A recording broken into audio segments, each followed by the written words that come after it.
As most of you will have noticed, those of you who subscribe to the channel at least, we have been doing a lot more non-list based videos recently. Personally, I think some of these videos can be a lot more interesting, and it seems that many of you agree.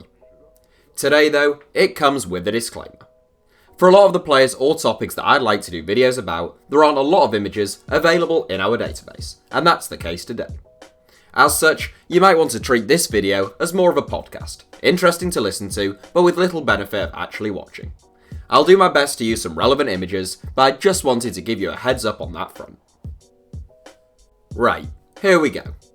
At the age of 19, Billy Kenny had broken into the Everton first team, played for England's under-21s, and had been named as the man of the match in the first Merseyside derby of the Premier League era.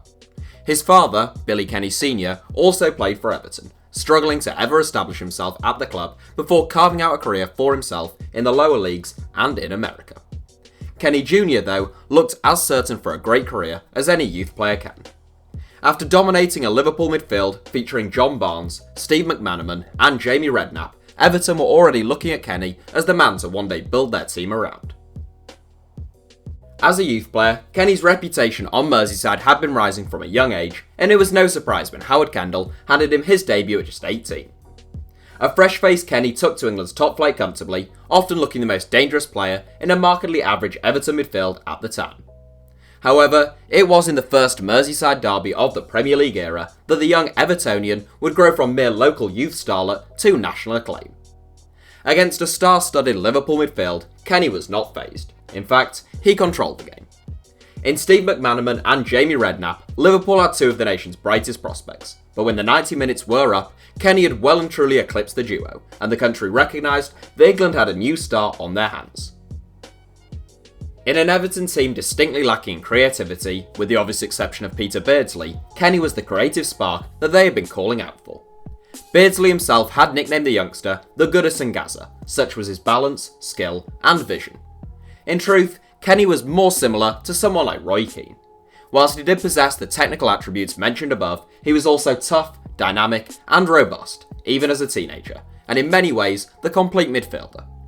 Furthermore, Kenny did not just play off the front man like Gascoigne did.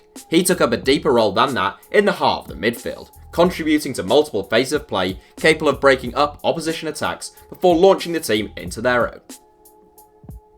In the final third, he displayed not only skill, but intelligence, and an understanding of the game usually only possessed by a player much later in their career. As aggressive as he was artistic, Kenny famously refused to be intimidated by the presence of football hardman Vinnie Jones. After a typically thumping tackle by the Wimbledon man, Kenny dusted himself down and made sure his opposite number knew he wasn't fazed, settling the scores with a similarly tough tackle later in the game. Following his man-of-the-match performance in Everton's derby win over Liverpool, Kenny featured semi-regularly as Kendall tried to ease the youngster into the physical demands of Premier League football. He continued to impress, scoring his first goal for the club at Stamford Bridge as Everton ended the season in 13th place.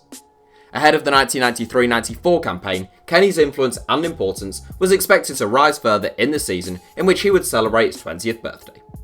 It was not to be. Shin splints restricted him to the sidelines for 6 months. Unable to train, the youngster grew bored and slipped into depression. An unhealthy alcohol habit soon became a far more serious addiction to cocaine. When he finally overcame the injury, his reliance on the drug had spiraled to uncontrollable levels. Regularly turning up to training without having been to bed the previous night and still not right of mind due to the cocaine, he was unsurprisingly unable to regain the fitness or form he had prior to his injury. Kenny's substance abuse was clear to all of those around him, and it came as no surprise when he failed a drugs test. Frustrated, manager Howard Kendall fined him 2 weeks' wages, and he was sent to rehab. Kendall's successor, Mike Walker, having seen less of what Kenny was capable of when fit, wasn't as lenient with the youngster. Having failed to take heed of Walker's final ultimatum, Kenny was dismissed by the club for gross misconduct. In less than a year, he had gone from the nation's hottest prospect to a free agent plagued by cocaine addiction. The 20-year-old was handed a lifeline by a man who was aware of his true ability, former Everton striker Graham Sharp. Managing recently relegated Oldham Athletic, Sharp's faith in Kenny was not repaid.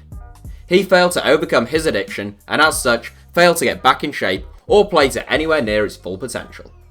In his only season at Boundary Park, Kenny played just 4 games, scoring an own goal and repeatedly either failing to turn up for training or arriving a wreck and in no shape to play professional football.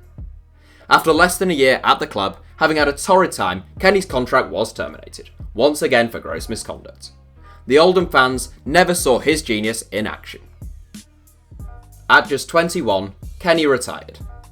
In all the tragic tales of stardom to obscurity, few have done so in such spectacular fashion and at such a speed. Billy Kenny should have been a future England international, and instead, he only played 17 games for Everton and only 21 in the Football League in total. He later made sporadic appearances for Barrow and Royal Seaforth in the lower leagues, never amounting to much. It was not until he reached his late 20s that Kenny became clean. By that stage, the ability which set him apart from his peers had deserted him.